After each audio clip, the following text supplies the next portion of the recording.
Welcome back to T-SAT. నేను మీ Phaneeshwar sir. Banking గురించి మనం డిస్కస్ చేస్తున్నాం. మరి బ్యాంకింగ్లో చూసినట్లయితే డిపాజిట్ల గురించి డిస్కస్ చేసాం. ఇందులో చూసినట్లయితే డిపాజిట్ల స్వీకరణ రెండు రకాలని చదివాం. డిమాండ్ డిపాజిట్స్, కాలపరిమితి డిపాజిట్స్. డిమాండ్ డిపాజిట్స్ గురించి గత ఎపిసోడ్లో చదివాం. ఇప్పుడు కాలపరిమితి డిపాజిట్లు అంటున్నారు, అంటే టైం డిపాజిట్స్ అంటారు వీటిని.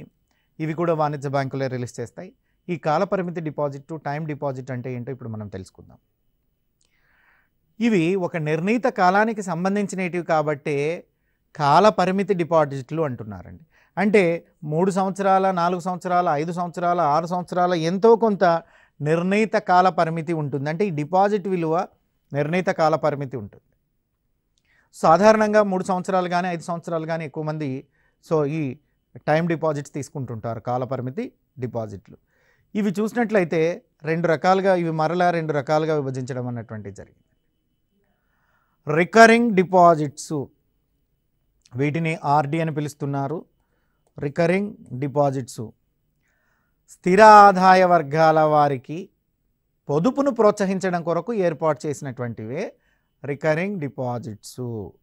స్థిర ఆదాయ వర్గాలు, ఫర్ ఎగ్జాంపుల్ గవర్నమెంట్ ఎంప్లాయీస్, ఉద్యోగస్తులకు స్థిరంగా ఆదాయం అన్నటువంటిది వస్తుంది కాబట్టి, ఈ స్థిర ఆదాయం అంటే నెల నెల అంతే జీతం వస్తుంది కాబట్టి స్థిర ఆదాయ వర్గాల వారికి పొదుపును ప్రోత్సహించడం కొరకు ఏర్పాటు చేసినటువంటిదే రికరింగ్ డిపాజిట్.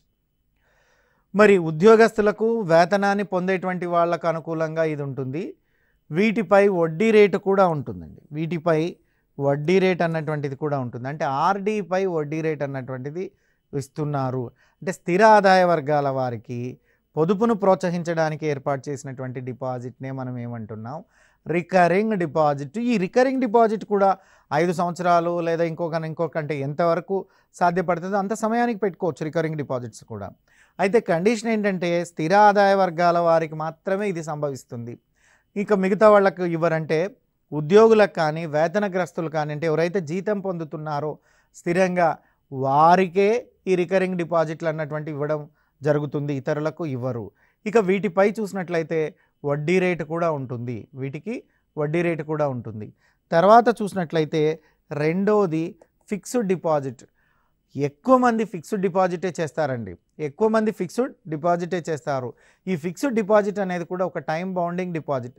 ఈ ఫిక్స్డ్ డిపాజిట్ అనేది కూడా ఏంటయ్యా అంటే ఒక కాల పరిమితి డిపాజిట్. దీన్నే మనం ఏమంటున్నాం, ఫిక్స్డ్ డిపాజిట్ అంటున్నాం. వీటిపై వడ్డీ రేట్ ఎక్కువగా ఉంటుంది. ఫిక్స్డ్ డిపాజిట్ పైన చూసినట్లయితే వడ్డీ రేట్ ఎక్కువగా ఉంటుంది.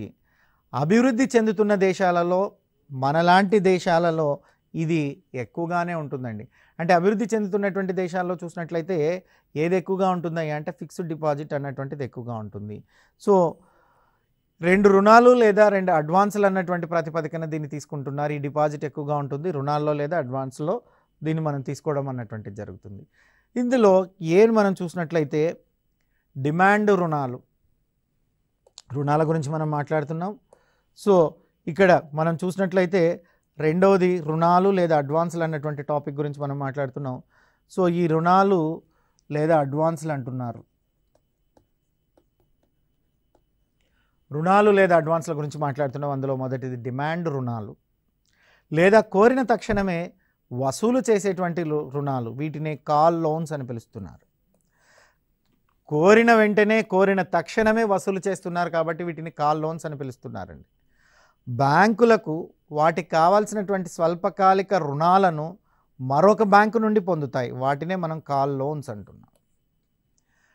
ఈ డిమాండ్ రుణాలు చూసినట్లయితే మనం ఏదైతే కాల్ లోన్స్ ఉందో, డిమాండ్ రుణాలు లేదా కాల్ లోన్స్ అనబడేటువంటిది ఉందో, ఇది ప్రజానికానికి సంబంధం లేదు, బ్యాంకులు ఇస్తాయండి. Bank to bank. బ్యాంకులు వాటికి కావాల్సిన స్వల్పకాలిక రుణాలను మరొక బ్యాంకు నుండి పొందితే దాన్ని కాల్ లోన్స్ అంటున్నారు. దాన్ని ఏమని పిలుస్తున్నారయ్యా అంటే కాల్ లోన్స్ అని పిలుస్తున్నారు. సాధారణంగా వీటి కాల పరిమితి 15 రోజులు ఉంటుందండి. 15 డేస్ ఉంటుంది. ఎవరి కాల పరిమితి?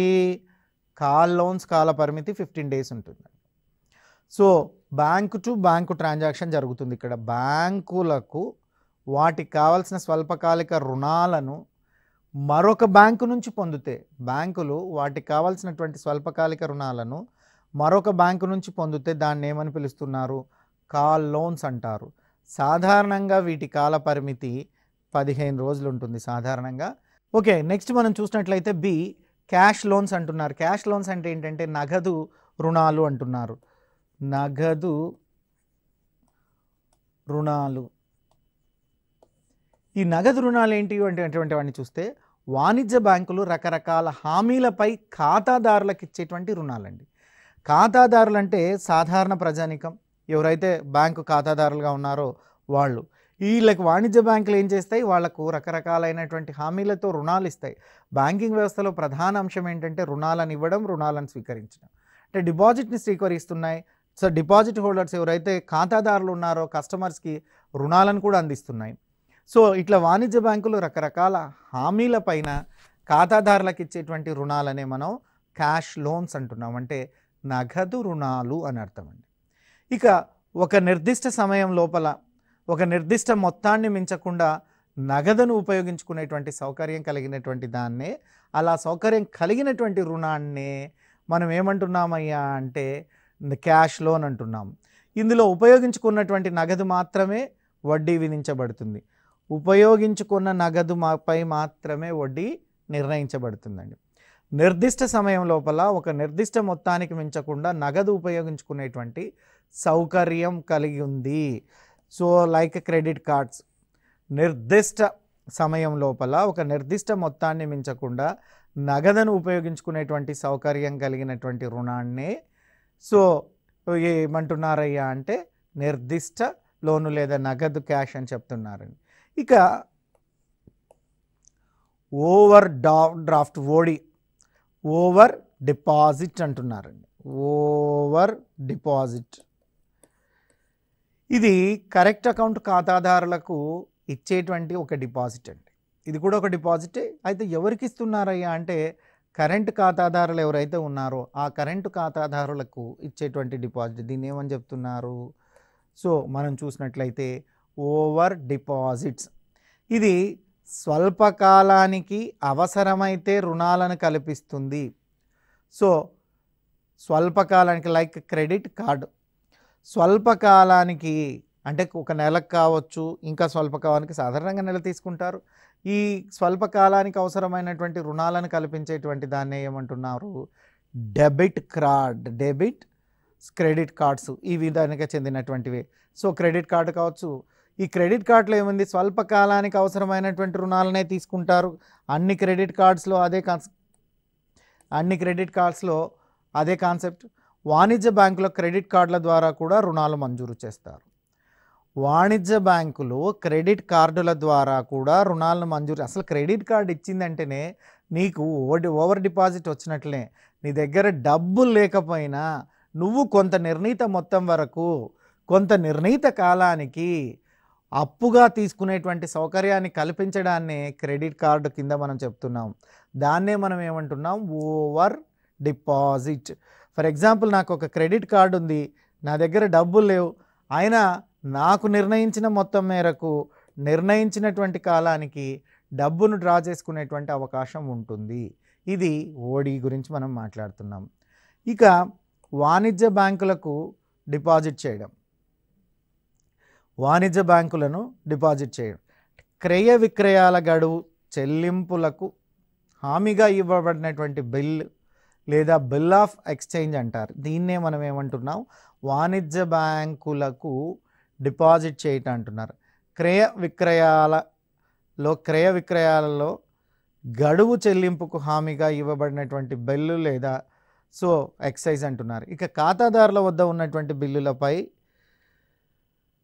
కాల పరిమితి, సో ఏదైతే కాల పరిమితి ఉంటుందో ఖాతాదారుల బిల్లుపై ముందుగానే వడ్డీని తీసుకొని నిర్ణీత కాల పరిమితి బిల్లుపై నిర్ణీత కాల పరిమితి ఉంటుందా? నిర్ణీత కాల పరిమితిపై చూసినట్లయితే ఖాతాదారులకు కాల పరిమితికి ముందుగానే వడ్డీని తీసుకొని మిగిలిన మొత్తాన్ని చెల్లించి దాన్ని బిల్లింగ్ డిస్కౌంట్ అంటారు. అంటే ముందుగానే వడ్డీ పట్టుకొని మిగతాది ఇస్తారండి. సాధారణంగా వీటిని 90 రోజుల్లో గడువులో ఇస్తారు. ఇవి మనకివ్వరు, బ్యాంక్ టు బ్యాంక్ చూసుకుంటాయి, బ్యాంక్ టు బ్యాంక్ చూసుకుంటాయి. ఇలాంటి హామీ పత్రాన్ని అంతర్జాతీయ భాషలో రాయబడితేనే ఏమంటున్నారు? బిల్ ఆఫ్ ఎక్స్చేంజ్ అంటున్నారండి. ప్రాంతీయ భాషలో వాడితే దీన్నే హుండీ బిల్లు అంటున్నారండి. బిల్ ఆఫ్ ఎక్స్చేంజ్ అన్నా హుండీ బిల్లు అన్నా ఒక్కటే. వాణిజ్య బ్యాంకులు వివిధ రకాలైనటువంటి బిల్లులను స్వీకరించి డిస్కౌంట్ చేసి రుణాలను ఇస్తాయి. అంటే ఇలాంటి బిల్లుల్ని ఎన్నో వివిధ రకాలైనటువంటి బిల్లులను వాణిజ్య బ్యాంకులు స్వీకరించి వాటిని డిస్కౌంట్ చేసి రుణాలను మనకు అందించడం అన్నటువంటిది జరుగుతూ ఉందండి. ఇక పరపతి సృష్టి. So very very important. మనం చెప్పుకున్నాం పరపతి సృష్టి అన్నటువంటిది కూడా వాణిజ్య బ్యాంకుల యొక్క ప్రాథమిక విధుల్లో ఒకటి. ద బేసికల్ duty of the commercial banks, the బేసికల్ ప్రైమరీ డ్యూటీ కమర్షియల్ బ్యాంక్. మరి ప్రజల వద్ద నుంచి అదేవిధంగా చూసినట్లయితే ప్రజల వద్ద నుంచి సంస్థల వద్ద నుంచి కూడా నేరుగా బ్యాంకులకు వచ్చేటువంటి నగదు డిపాజిట్లనే ప్రాథమిక డిపాజిట్లు అంటున్నారు, ప్రైమరీ డిపాజిట్స్. ప్రజల వద్ద నుంచి కానీ సంస్థల వద్ద నుంచి కానీ ఆర్గనైజేషన్స్ దగ్గర నుంచి కానీ వచ్చేటువంటి దాన్ని సంస్థలు కావచ్చు, ప్రజలు కావచ్చు, దీన్నే మనం ఏం చెప్తున్నాం? సో వచ్చేటువంటి దాన్ని నేరుగా బ్యాంకుల వద్దకి వచ్చేటువంటి నగదు డిపాజిట్లు. అంటే ప్రజలమైన మనం పెట్టొచ్చు, కొంత డబ్బుని నగదుకు డిపాజిట్ చేయొచ్చు. కొన్ని సంస్థలు ఉన్నాయి, సంస్థలు నగదుని డిపాజిట్ చేయొచ్చు. ఎవరు చేసినా, ప్రజలు చేసినా, సంస్థలు చేసినా నేరుగా బ్యాంకు వద్దకు వచ్చేటువంటి నగదు డిపాజిట్లనే ప్రాథమిక డిపాజిట్లు అంటున్నాం. నగదు డిపాజిట్లనే ఏమంటున్నామయ్యా అంటే ప్రాథమిక డిపాజిట్లు అంటున్నాం. దాన్నే మనం ఏం చెప్తున్నాం? Primary deposits. మరి రుణాలు లేదా అడ్వాన్సులు ఇచ్చేటప్పుడు, అంటే రుణం ఇవ్వాలన్నా అడ్వాన్స్ అన్నా ముందుగా డబ్బులు ఇవ్వడమే రుణం లాంటిది అది కూడా. సో అడ్వాన్సులు ఇచ్చేటప్పుడు బ్యాంకులు సృష్టించేటువంటి డిపాజిట్లను పరోక్ష డిపాజిట్లు లేదా ఉత్పన్న డిపాజిట్లు అని పిలుస్తారండి. అంటే రుణాలు లేదా అడ్వాన్సులు ఇచ్చేటప్పుడు ఎవరికైనా అప్పు ఇవ్వాలన్నా లేదా ఏదైనా అడ్వాన్స్ ఇవ్వాలన్నా కూడా బ్యాంకులు సృష్టించేటువంటి డిపాజిట్ని మనం ఏమని పిలుస్తున్నామయ్యా అంటే ఉత్పన్న డిపాజిట్లు లేదా పరోక్ష డిపాజిట్లు అని చెప్తున్నారు. ఉత్పన్న డిపాజిట్లు లేదా పరోక్ష డిపాజిట్లు అని చెప్తున్నారు. ఇక వాణిజ్య బ్యాంకులు ఉత్పన్న డిపాజిట్ల ద్వారా పరపతిని సృష్టిస్తాయి. సో వాణిజ్య బ్యాంకులు దేని ద్వారా పరపతి సృష్టిస్తున్నాయ్యా అంటే ఉత్పన్న డిపాజిట్ల ద్వారా తమకు కావాల్సినటువంటి పరపతిని సృష్టించుకుంటున్నాయి. పరపతి సృష్టి అనేది నగదు నిల్వల నిష్పత్తిపై ఆధారపడి ఉంటుంది. వెరీ వెరీ ఇంపార్టెంట్ పాయింట్ ఇది. పరపతి సృష్టి దేనిపైన ఆధారపడి ఉంటుందయ్యా అంటే క్యాష్ రిజర్వ్ రేషియో పైన ఆధారపడి ఉంటుంది. పరపతి సృష్టి అనేటువంటిది దేనిపైన ఆధారపడి ఉంటుందంటే క్యాష్ రిజర్వ్ రేషియో పైన ఆధారపడి ఉంటుంది. మరి పరపతి సృష్టి అనేటువంటి దాన్ని మనం చూసినట్లయితే నగదు నిల్వల నిష్పత్తి పెరిగినప్పుడు అది పెరుగుతుంది, అది తగ్గినప్పుడు ఇది తగ్గుతుంది. మరి సిఆర్ఆర్ క్యాష్ రిజర్వ్ రేషియోకి పరపతి సృష్టికి మధ్య పెరిగినప్పుడు పెరుగుతుందా, తరిగినప్పుడు తరుగుతుందా? ఎలాంటి సంబంధం అంటే విలోమ సంబంధం ఉంటుంది. అంటే సిఆర్ఆర్ పెరిగితే పరపతి తగ్గుతుంది, పరపతి సృష్టి తగ్గుతుంది. పరపతి సృష్టి తగ్గును. సిఆర్ఆర్ పెరిగినప్పుడు పరపతి సృష్టి తగ్గుతుంది, సిఆర్ఆర్ తగ్గితే పరపతి సృష్టి పెరుగుతుంది. అంటే రెండింటి మధ్య విలోమ సంబంధం ఉంది అని అర్థం అండి. సో ఎవరెవరు రెండింటి మధ్య విలోమ సంబంధం ఉంది? క్యాష్ రిజర్వ్ రేషియోకి పరపతి సృష్టికి, క్యాష్ రిజర్వ్ రేషియోకి పరపతి సృష్టికి మధ్య ఉండేటువంటి సంబంధం ఏంటయ్యా అంటే విలోమ సంబంధము అంటారు. విలోమ సంబంధము అంటారు. సో దీన్ని మనం ఈ పరపతి గుణకము లేదా డిపాజిట్ గుణకం చూస్తే ఆర్ని బట్టి పరపతిని సృష్టించబడుతుంది. పరపతి గుణకము లేదా డిపాజిట్ గుణకము స్మాల్ ఆర్ని బట్టి పరపతి సృష్టించబడుతుంది. సిఆర్ఆర్ పెరిగితే పరపతి సృష్టి తగ్గుతుంది, సిఆర్ఆర్ పెరిగితే పరపతి సృష్టి తగ్గుతుంది. సిఆర్ఆర్ పెరిగితే పరపతి సృష్టి తగ్గుతుంది. సిఆర్ఆర్ తగ్గితే పరపతి సృష్టి పెరుగుతుంది. సిఆర్ఆర్ తగ్గితే పరపతి సృష్టి పెరుగుతుంది. సిఆర్ఆర్ తగ్గితే పరపతి సృష్టి పెరిగింది. సిఆర్ఆర్ పెరిగితే పరపతి సృష్టి తగ్గింది. అంటే సిఆర్ఆర్కి పరపతికి విలోమ సంబంధం ఉంది. సిఆర్ఆర్కి పరపతి సృష్టికి సిఆర్ఆర్కి పరపతి సృష్టికి ఎలాంటి సంబంధం ఉందయ్యా అంటే విలోమ సంబంధం ఉంది. ఇది సిఆర్ఆర్కి పరపతి సృష్టికి ఉండేటువంటి సంబంధం. ఇదేంటయ్యా అంటే విలోమ సంబంధం. ఇక 4వ అంశాన్ని మనం పరిశీలించి చూసినట్లయితే చెక్కు పద్ధతిని ప్రోత్సహించడం. చెక్కు పద్ధతి అనేటువంటి పద్ధతిని ప్రోత్సహించడం జరుగుతుంది. ఈ చెక్కులు కూడా 2 రకాలుగా ఉంటాయి. బేరర్ చెక్కు, అకౌంట్ లేదా క్రాస్ చెక్కు. క్రాస్ చెక్ అనేటువంటిది మీకు ఎక్కువగా ప్రాచుర్యంలో ఉంది. ఇంకొకటి బేరర్ చెక్కు అంటారు. బేరర్ చెక్కు, క్రాస్ చెక్కు, దీన్ని అకౌంట్స్ చెక్ అని చూసినట్లయితే ఇవి 2 ఉన్నాయి. చెక్కు పద్ధతిని ప్రోత్సహించడం కూడా వాణిజ్య బ్యాంకుల యొక్క ప్రాథమిక విధినే. మరి చెక్కులను ప్రోత్సహించడంలో చూసినట్లయితే 2 రకాలుగా ప్రోత్సహించడం జరుగుతుంది. అవి ఏంటివయ్యా అంటే బేరర్ చెక్కు, ఇంకొకటి రెండవది క్రాస్ చెక్ అండి. బేరర్ చెక్కు, క్రాస్ చెక్కు. ఇవి ఇక అనుసంఘిక విధులు అంటే రెండవది ప్రాథమిక విధులు అయిపోయాయి. రెండో విధులను చూస్తున్నాం మనం. అనుసంఘిక విధులని మనం డిస్కస్ చేస్తున్నాం. 2 విధులని చెప్పుకున్నాం. కమర్షియల్ బ్యాంకులకు 2 రకాలైనటువంటి విధులు ఉంటాయి. ప్రాథమిక విధులు మొదటిదైతే, రెండవది అనుషంగిక విధులు. ఈ అనుషంగిక విధుల గురించి మనం చెప్తున్నాం. ఇది 2వ విధిగా మనం దీన్ని డిస్కస్ చేస్తున్నాం.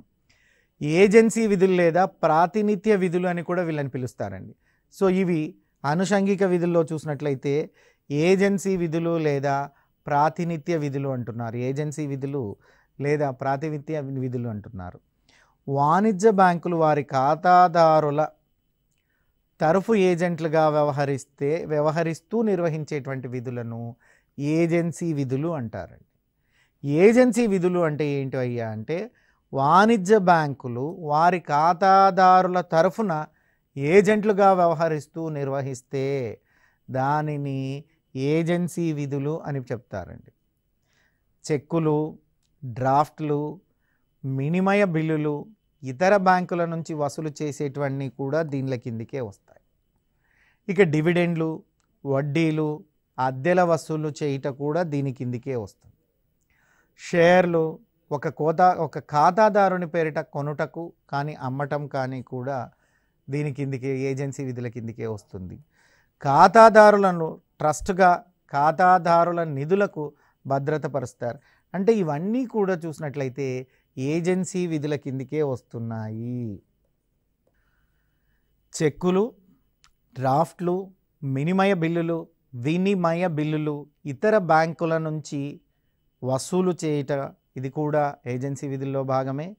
డివిడెండ్లు, వడ్డీలు, అద్దెలు వసూలు చేయుట లేదా చెల్లించుట కూడా ఏజెన్సీ విధుల్లో భాగంగానే వస్తుంది. షేర్లు ఒక ఖాతాదారుని పేరిట కొనడం కానీ అమ్మడం కానీ జరిగితే దాన్ని కూడా మనం ఏజెన్సీ విధులుగానే చెప్పుకుంటున్నాం. ఇక ఖాతాదారులు ట్రస్ట్గా ఖాతాదారుల నిధులకు భద్రతను పరచడం అన్నటువంటిది కూడా ఏజెన్సీ డ్యూటీస్లో భాగంగానే మనం చెప్పుకోవడం జరుగుతుంది. ఇక ఆదాయ పన్నులు, బీమా ప్రీమియం, చందాలు ఖాతాదారుల తరఫున చెల్లిస్తే దాన్ని కూడా మనం ఏజెన్సీ అంటున్నాం.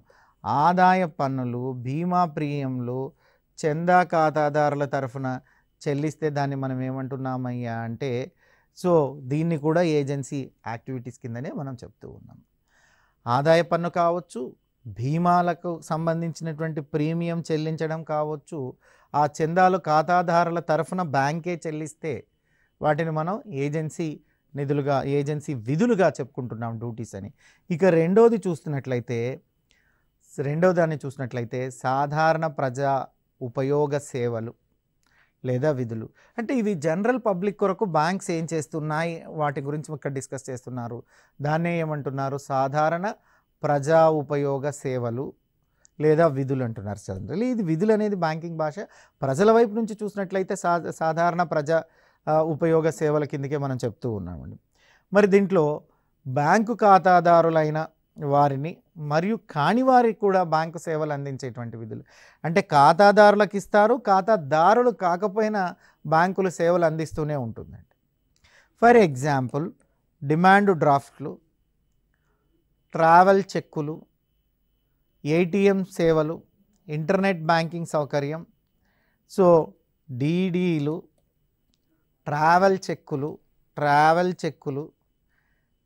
ఏటీఎం అంటే ట్రావెల్ చెక్కుల జారీ, ఏటీఎం సేవల్లో ఇంటర్నెట్ బ్యాంకింగ్ సౌకర్యం కల్పించుట, ఇవన్నీ చూసినట్లయితే సాధారణ ప్రజలకు అంటే ఆ బ్యాంక్ ఇప్పుడు ఫర్ ఎగ్జాంపుల్ నాకు ఎస్బీఐ అకౌంట్ ఉందనుకుందాం, నాకు ఏ బ్యాంకులో పోయినా కూడా ఏటీఎం జారీ సేవ ఉంది, లిమిటెడ్ ట్రాన్సాక్షన్స్ ఉండొచ్చు, కానీ సేవలు అయితే అందుతున్నాయి కదా. నేను ఆ బ్యాంక్ అకౌంట్దారునైనా అందుతున్నాయి, అకౌంట్దారుడు కాకపోయినా అందుతున్నాయి.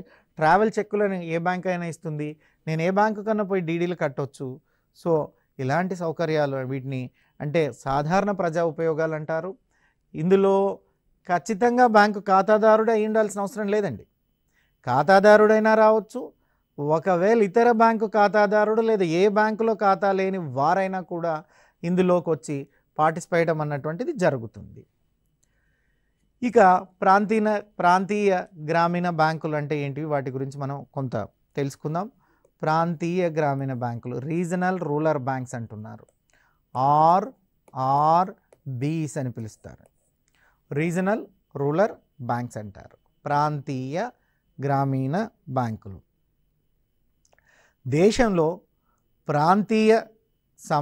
అన్ని ప్రాంతాలు సమానంగా అభివృద్ధి సాధించడానికి, ప్రాంతీయ సమాన అభివృద్ధి సాధించడానికి విత్త సంస్థల వికేంద్రీకరణ అవసరమని నరసింహన్ కమిటీ సూచించింది. ఈ నరసింహన్ కమిటీ సూచన మేరకే ఆర్ఆర్బీలను ఎస్టాబ్లిష్ చేయడం అన్నటువంటిది జరిగిందండి. ఆర్ఆర్బీలు ఎవరి సూచన మేరకు తీసుకొచ్చారయ్యా అంటే ఆర్ఆర్బీలను నరసింహన్ కమిటీ సూచన. సో నరసింహన్ కమిటీ, ఈ నరసింహ కమిటీ సూచనల మేరకే ఆర్ఆర్బీలను అన్నటువంటిని తీసుకొచ్చి జరిగింది. ఆర్ఆర్బీలను ఏర్పాటు చేయాలని సూచించినటువంటి కమిటీ ఏంటయ్యా అంటే Narasimhan committee. So Narasimha committee మరి 20 సూత్రాల పథకంలో భాగంగా ఆర్ఆర్బీలను ఏర్పాటు చేయడం అన్నటువంటిది జరిగింది. 20 సూత్రాల పథకంలో భాగంగా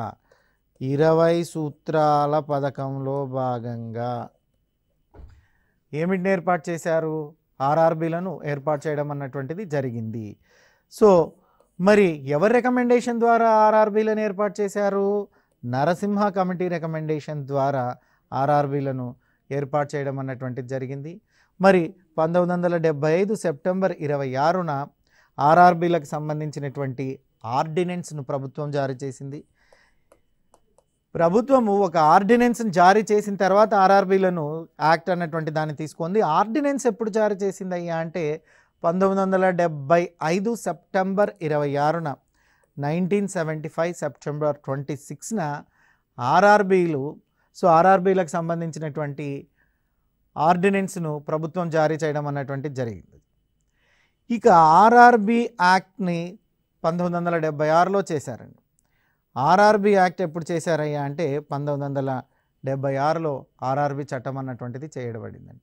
1975 అక్టోబర్ 2న సో చూసినట్లయితే 5 ఆర్ఆర్బీలను ప్రారంభించారండి. ఆర్ఆర్బీలు 75 సెప్టెంబర్ 26న ఆర్డినెన్స్ ద్వారానే ఏర్పడ్డాయి.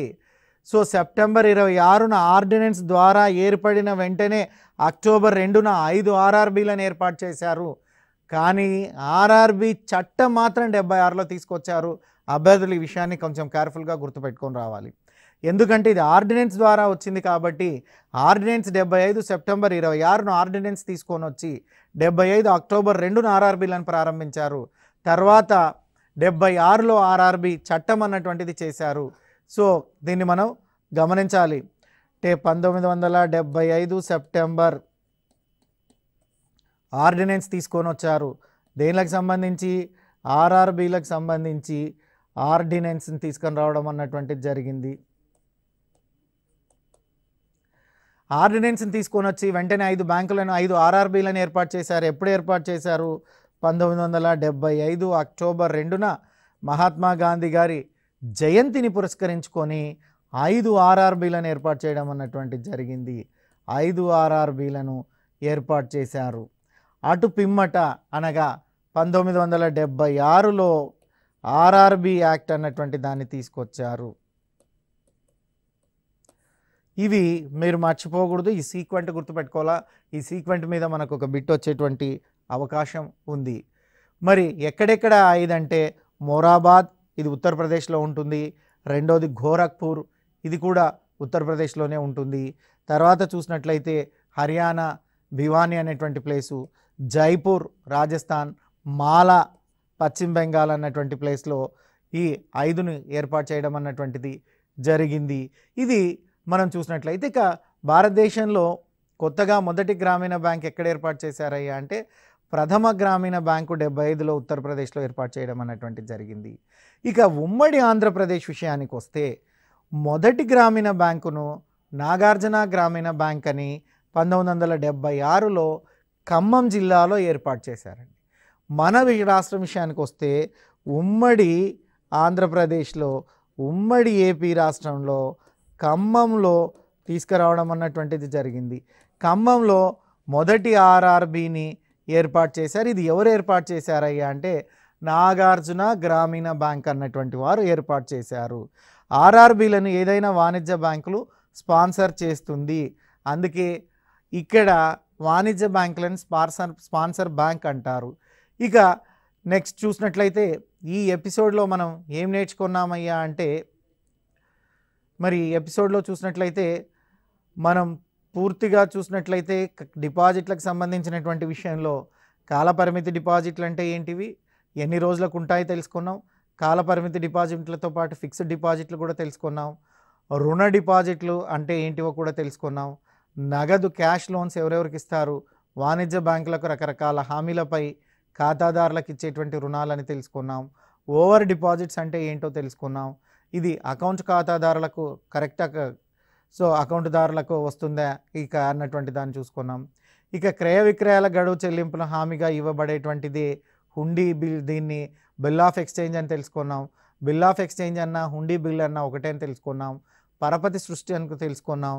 మరి పరపతి సృష్టిలు వాణిజ్య బ్యాంకులు ఎలా సృష్టిస్తాయో తెలుసుకున్నాం. తర్వాత చూసినట్లయితే పరపతి సృష్టికి సిఆర్ఆర్కు ఉండేటువంటి సంబంధాల గురించి తెలుసుకున్నాం. సిఆర్ఆర్ పెరిగితే పరపతి సృష్టి తగ్గుతుంది. సిఆర్ఆర్ తగ్గితే పరపతి సృష్టి పెరుగుతుంది. చెక్ పద్ధతులను తెలుసుకున్నాం. అనుషంగిక విధుల్లో ఏజెన్సీ విధులు అంటే ఏంటో తెలుసుకున్నాం. ఆ తర్వాత చూసినట్లయితే ప్రాంతీయ గ్రామీణ బ్యాంకుల గురించి మనం తెలుసుకుంటున్నాం. ఇవి ప్రాంతీయ గ్రామీణ బ్యాంకులు. నరసింహన్ కమిటీ రికమెండేషన్తో దీన్ని తీసుకొచ్చారు. 1975 సెప్టెంబర్లో ఆర్ఆర్బీఐ ఆర్డినెన్స్ తీసుకొచ్చింది.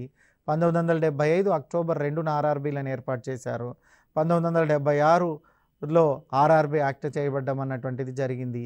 సో మొదట 5 ఏర్పాటు చేశారు. మొరాబాద్ ఉత్తరప్రదేశ్, గోరఖ్పూర్ ఉత్తరప్రదేశ్, భివానీ హర్యానా, జైపూర్ రాజస్థాన్, మాలా పశ్చిమ బెంగాల్. ఇక ఉమ్మడి ఆంధ్రప్రదేశ్లో ఫస్ట్ ఎక్కడ ఏర్పాటు చేశారయ్యా అంటే ఈ ఆర్ఆర్బీని ఖమ్మం జిల్లాలో నాగార్జున గ్రామీణ బ్యాంక్ అన్నటువంటిది 76లో స్పాన్సర్షిప్ చేసినట్లుగా మనం తెలుసుకున్నాం. ఇది మనం ఈనాటి అంటే ఈ ఎపిసోడ్లో తెలుసుకున్నటువంటి అంశము. రానున్న ఎపిసోడ్లో ఇంకా ఆర్ఆర్బీకి సంబంధించినటువంటి విషయాల గురించి తెలుసుకుంటూనే మిగతా కమర్షియల్ బ్యాంక్స్ ఎలా ఉన్నాయన్నటువంటి వాటిని కూడా మనం చూడడం అన్నటువంటిది జరుగుతుంది. మరి నెక్స్ట్ ఎపిసోడ్లో మనం రిమైనింగ్ ఇంకా ఆర్ఆర్బీకి సంబంధించినటువంటి విషయాలన్నింటినీ తెలుసుకుందాం. మీ ఫణీశ్వర్ సార్ ఫ్రమ్ CSAT.